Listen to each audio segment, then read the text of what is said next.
Thank you. Good afternoon, everyone. I can tell you a little story about how I got here. Many years ago, when I was starting a new job in New York City with the US television network ABC, I was offered an exciting assignment, a job to make a film about China and how China was rapidly entering the modern world. To me, this was a huge opportunity, and it never occurred to me to ask, why? Why me? Why was I, a very junior filmmaker, being given this enormous responsibility? And it was only later that I found out that every one of my American colleagues had turned down the assignment. They didn't want to do it. Nobody was excited at the prospect of several months traveling around an underdeveloped third world communist country. China, in those days, was considered hardship duty for filmmakers, journalists, documentarians. And so I got lucky, and I left New York eager to explore all the mysteries of this complex and fascinating land. So for months, I journeyed the length and breadth of China, meeting scores of people from all walks of life, from mountain villages in Sichuan to communities scattered along the banks of the Yangtze and the Yellow Rivers. I was struck not only by the poverty and deprivation that I saw, but also by the stoicism and the optimism and the unwavering work ethic of the Chinese people. People worked incredibly hard. And it was clear to me then that if all of that energy could be harnessed with a clear vision, this country would be unstoppable. Now, that journey jump-started a lifelong fascination with China and its people. It was more than 30 years before I returned to China, and in 2013, this country was completely unrecognizable to me. By then, of course, a remarkable renaissance had taken place, and your country was becoming a global superpower. China claimed its rightful place amongst the community of nations and was radiating a newfound confidence and optimism. Back in the 80s, I saw malnourished kids and genuine deprivation. Today, China feeds 1.3 billion people every day.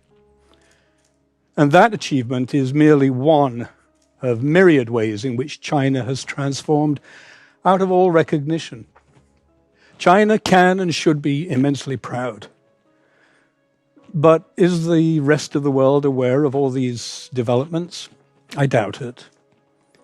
So why is that? When I think about China's relationship with the West, I see a fundamental dilemma. China needs to be better understood by the rest of the world, but somehow real understanding is still elusive. It never quite coalesces into the kind of appreciation and respect that this country deserves and has earned, frankly.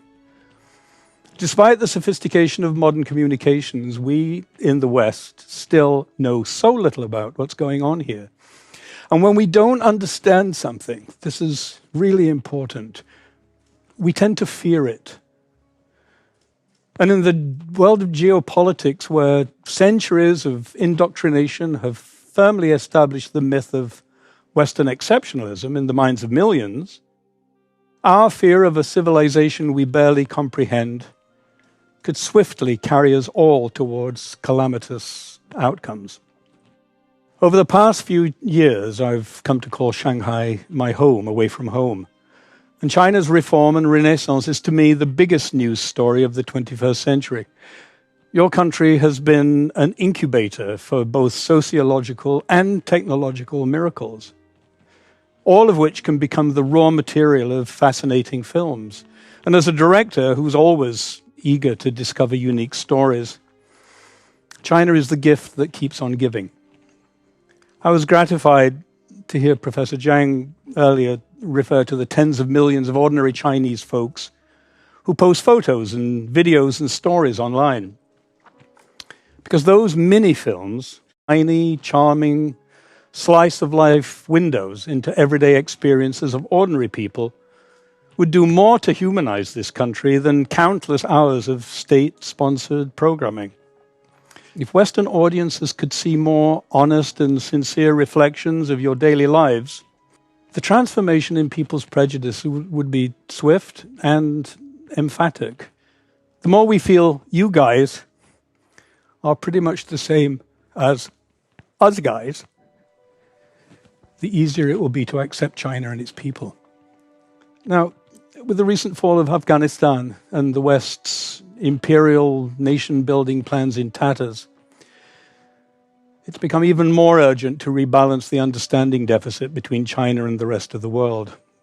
Now, I'm not naive, and I don't believe the answer to this appalling propaganda jihad that's being waged against China will be averted by a few favorable films and maybe a few internet posts of charming dancing grannies.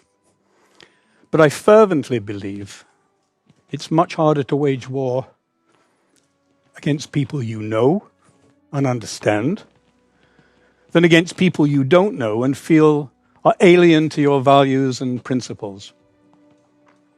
Chinese people feel like they know America because America understands the power of popular culture. For more than a century, American stories have been told through every conceivable medium. Stories that resonate with audiences the world over because they use raw emotion, above all else, to tell tales of the American experience. Much of what we hear from China seems to focus on achievements. The biggest, the fastest, the tallest.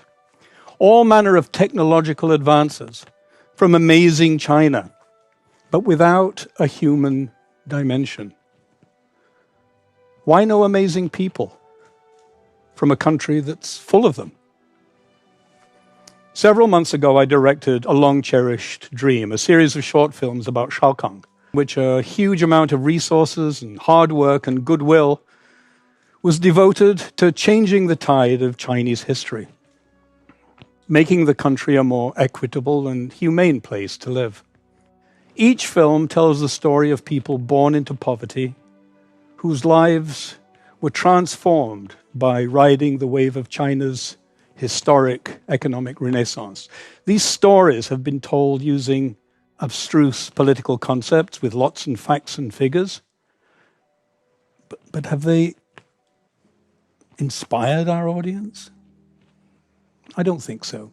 But by putting a human face on our characters, describing their lives and their loves, their achievements and struggles and failures, with honesty and with humor, we managed to find an appreciative audience all around the world.